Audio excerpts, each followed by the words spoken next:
السلام الله عليكم ورحمة الله وبركاته. داودان meel kasta aad joogtaan kulan wacan oo xiiso badan waxaad ku soo dhawaataan barnaamijka Ilayska Aflaamta ee shaashada stream nagaysto aad toddobaadba mar daawataan. Barnaamijka sida caadiga waxaan ku soo qaadanaa sheekooyinka aflaamta gaar ahaan ganacsiga Hollywoodka sidoo kale wararka aflaamta iyo waxaan soo qaadanaa qaybta ugu dambaysa oo aan ku soo qaadano xubintii aan u magac darnay sidee ku noqon kartaa actor aad u wanaagsan. Filimka saddexaad ee ganacsiga ugu badan ka sameeyay tiyaatarada dalka Mareykanka waa filimka lagu magacaabo Peel kaasoo uu sameeyay directorka magaciisa markaasi la yiraahdo T West oo hore u sameeyay filimka X waana qaybta labaad ee filimkii hore filimkan Peel sidoo kale waxaa jira qayb saddexaad oo iyadana markaasi haatan duubis ay ku socoto.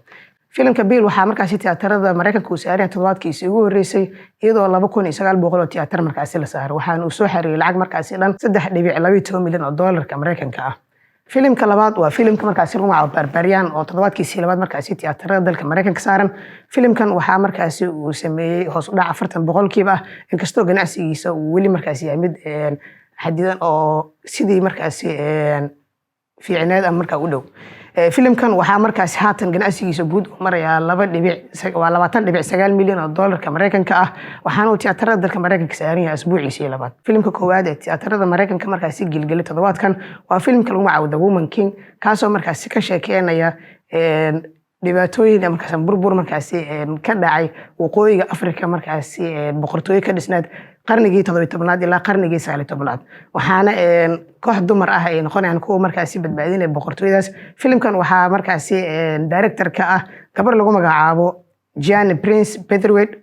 Peterwood waxaana jilaa markaasi ka ama hogaamiye ka ah jilaaga markaasi ama gabadha lagu magacaabo Viola Davis. filimkan waxaa markaasi asbuuciisii ugu horeeyay gudaha dalka Mareykanka uu ka keenay 19 milyan oo dollar waxaana uu ka sarmaray filimka Top Gun Maverick oo isagu markaasi 50 milyan oo dollar ama ilaa filimkan 50 milyan dollar lagu qarash gareeyay. Top Gun Maverickna qiimaha markaasi ama lacagta uu sameeyay asbuucan waxa ka badnaaday filimka lagu magacaabo The Woman King. filimka Top Gun Maverick waxa uu markaasi tiyaatarada Mareykanka uu saaran yahay dhowr asbuuc waxaana uu ku jiraa waqtigiisii ugu dambeeyay inkastoo ganacsigiisa uu noqday mid aad u sareeya.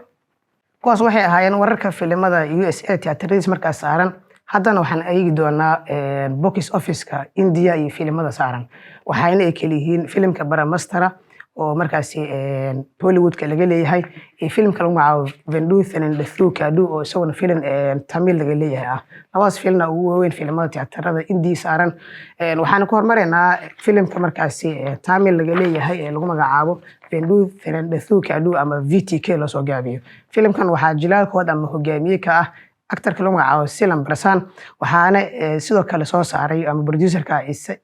Isari K Ganesh. filimkan waxaa markaasi uu noqday filim hit ah iyadoo markaasi haatan uu soo xareeyay lacagii lagu qarash gariyay lacag ka badan. filimkan sidoo kale waxaa markaasi jiray in qayb labaad uu leeyahay oo qaybtiisa koowaad hadda markaa ay tahay filimkan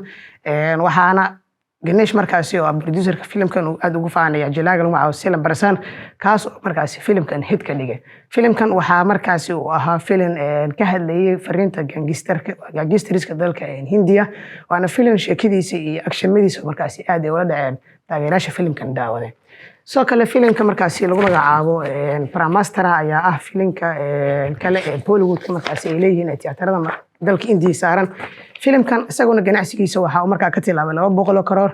qaybta koowaad ee markaasi Brahmastra Shiva Part 1 waxaana uu noqday filim hit ah isaguna waxa uu soo xareeyay lacagtii markaasi lagu qarash gareeyay waa uu soo celiyay. filimkan waxaa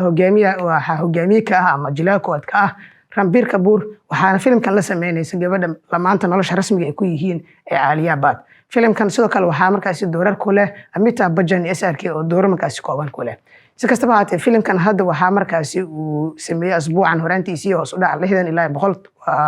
ilaa 70% ah waxaase markaasi uu gaaray 200 karoor. waxaan sidoo kale idiin soo gudbin doonaa in Ranbir Kapoor uu ku biiray jilaayaasha markaasi laba filim ka badan ay u gaareen ama u soo xareeyaan 200 karoor. balse taas u gelin waxaa markaasi haatan sameys marka uu ku socda ama duubis ay ku socota filimkan qaybtiisa labaad Brahmastra waxaana directorka filimkan uu sheegay in 2025 la daawan doono Brahmastra Shiva Part 2. haddaba haddii markaa aynu eegno filimada 200 oo karoor markaasi ka badan ee jilaa walba uu haysto waxaa jira dhowr actor ama dhowr jilaa oo filim markaasi hal ka badan 200 oo karoor markaa ay u keeneen waxaana xusid mudan in Ranbir Kapoor 10 maalmood ugu horeysay oo tiyaatarada saarnaa filimkan ay u soo xariyeen lacag 200 oo karoor ka badan haddaba haddii markaa aynu eegno jilaayaasha 200 oo karoor wax hal filim ka badan ka soo xariya ama ku keenay waxaa hogaaminaya Salman Khan oo markaasi 6 filim 200 karoor markaasi u gaartay balse aan ka soo bilaabo qaybta hoose waxaa min 2 filim 200 karoor gaarsiiyay jilaayaasha kala ah Hrithik Roshan, Ranveer Singh, Shah Rukh Khan, Akshay Kumar, Ajay Devgan, Abhishek Bachchan, Shahid Kapoor iyo Ranbir Kapoor sidoo kale waxaa 4 markaasi jeer ama 4 filim oo kala duwan 200 karoor markaasi ku keenay jilaaga markaasi lagu magacaabo Aamir Khan halka Salman Khan sidaan horey ku sheegnay 6 filim oo 200 karoor markaasi kor u dhaaftay uu sameeyay haddii aan halkaas ugu gudbino sheekooyinka box office-ka India iyo ganacsiga filimada ay sameynayaan waxaan markaas u gudbaynaa dhanka wararka filimada iyo jilaayaasha waxaana haatan lagu dhawaaqay filimka lagu magacaabo Dr. G xilliga la daawan doono filimkan waxaa wada sameynaya Ayushmann Khurrana iyo gabadha markaas lagu magacaabo Rakul Preet Singh filimkan waxaa sidoo kale director ka ah Anubhuti Kashyap waxaana la daawan doonaa 14 Oktoobar sanadkan 2022 filimkan waxaa markaas Ayushmann Khurrana uu ku matalaya arday markaas dhigta caafimaadka halka Rakul Preet Singh markaas doctorate ay tahay si kastaba haatee filimkan waxaa markaas shaashadaha caalamka la saar doona sidaan hore u sheegnay 14 Oktoobar 2022 wararka kale ee jilaayaasha Bollywood ama aflaanta waxaa kamid ah jilaaga lagu magacaabo Salman Khan ayaa guud ahaan isaga fogaaday noloshiisa saaxiibtinimada gabadha lagu magacaabo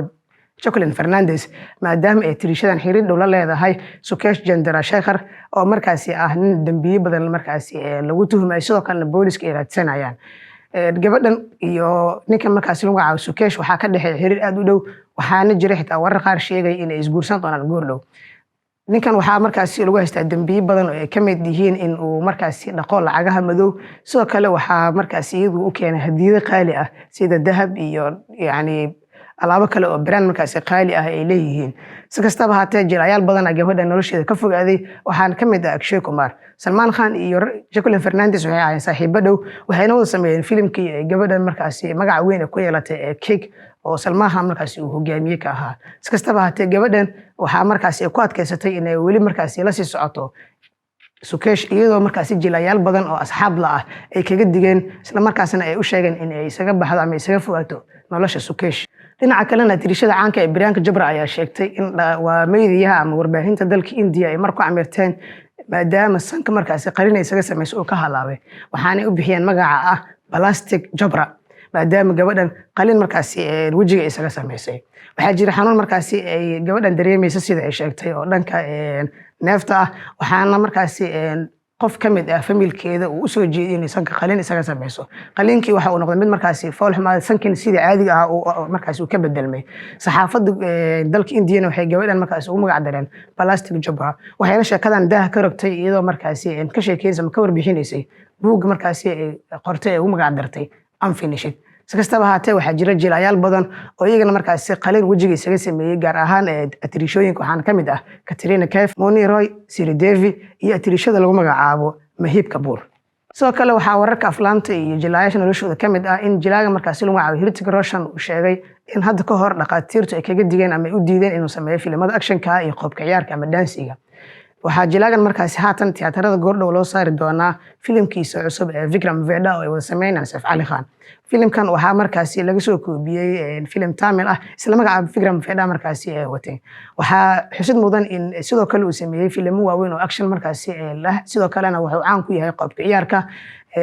waxaana ka mid ah filimada actionka markaasi la yaab lagu soo bandhigay filimkii War oo ay wada sameeyeen jilaaga caanka ee Tagar Shroff sidoo kale taxanii Krish oo markaasi asaguna mid aad loo jecelaystay ayuu ku soo bandhigay waxyaabaha ay dhaqaatiirta kaga digeen si kastaba haatee waxaa markaasi jilaagan uu tilmaamay in ka hor filimkiisii ugu horeeyay ku soo caanbaxay ka hoona Biyaarhe intuusan sameynin ka hor dhaqaatiirtu ay u sheegeen in uu markaasi iska dhaafo ama uusan sameynin filimada actionka ah ama filimada markaasi qoobka ciyaarka ugu soo bandhigayo ka hor filimkii ka hoona Biyaarhe dhaqaatiirtu waxay ii sheegeen in caafimaadkaygu uusan ahayn mid fiican sidaas darteedna aan sameey karin filimada actionka iyo qoobka ciyaarka balse waxaan taas anigu arkay loolan waxaana u qaatay in aan markaasi soo afjaro sheekadaas ah in caafimaadkaygu uusan ku filan waxaana ku dadaalay caafimaadkayga iyo tamahashayga si aan u sameeyo filimada actionka dansi badanna u soo bandhigo hadda film action ayaa sameeyaa, dance waa sameeyaa, wax markaasi iga dhibtana ma lahan maadaama aan caafimaadkayga marka hore ka shaqeeyay ayuu yidhi Hrithik Roshan. Geesta kalena jilaaga lagu magacaabo Ranbir Kapoor ayaa sheegay in uusan xitaa suuliga aadi karin ama uusan wax cuni karin haddii uusan meel ku ogeyn xaaskiisa Alia Bhatt. Labadan jilaa waxaa markaasi haatan ay ku jiraan waqti wacan maadaama uu shaashadaha ama tiyaatarada dalka India u saaran yahay filimkooda Brahmastra Shiva Part 1. labadan waxaa markaasi ay ku matalayeen filimka in Ranbir Kapoor markaasi uusan waxba qaban karin la'aanta Alia Bhatt.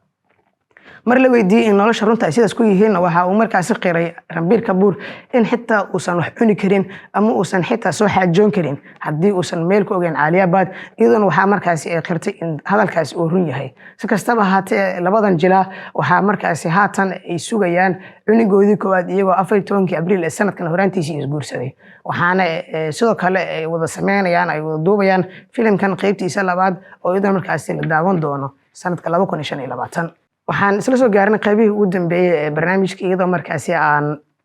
dul istaagi doono qaybtii ugu dambeysay sidee ku noqon kartaa actor wanaagsan. waxaan maanta barnaamijka aan kusoo qaadanaynaa 3 qodob oo muhiim u ah jilaa walba, taas oo ka saacidayso inuu noqdo jilaa aad u fiican. 3daas waxay kala yihiin jirka,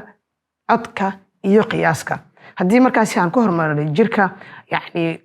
jilaaga waxaa ama jilaaga fiican waxa uu ku fiican yahay ama waxa looga baahan yahay inuu sameeyo dhaqdhaqaaq markaasi jirkiisa ah, sida inuu gacmaha ka hadlo, inuu wajiga ka sameeyo facial expression ama dareenka wajiga uu soo muujiyo,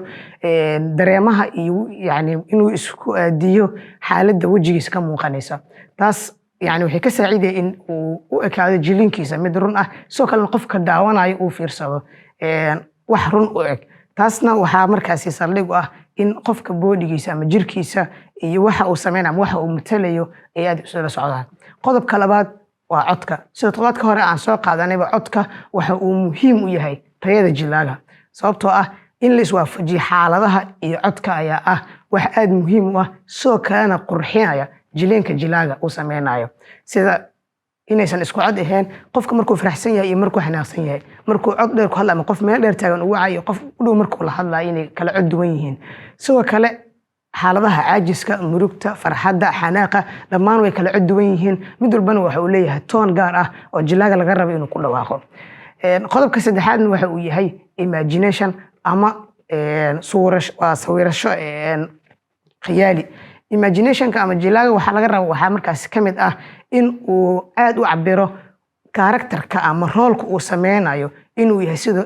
qof jira isaguna uu ku dhex nool yahay. taas waxay ka saaciday in uu u dhaqaaqo si walba uu u dhaqaaqi lahaa imaginationka uu sawirtay ama karakterka uu sawiranayo. sidoo kale waxa u fududaanaya haddii uu haysto imagination fiican in ficil walba uu sameynayo uu ku dad ama uu ku xiro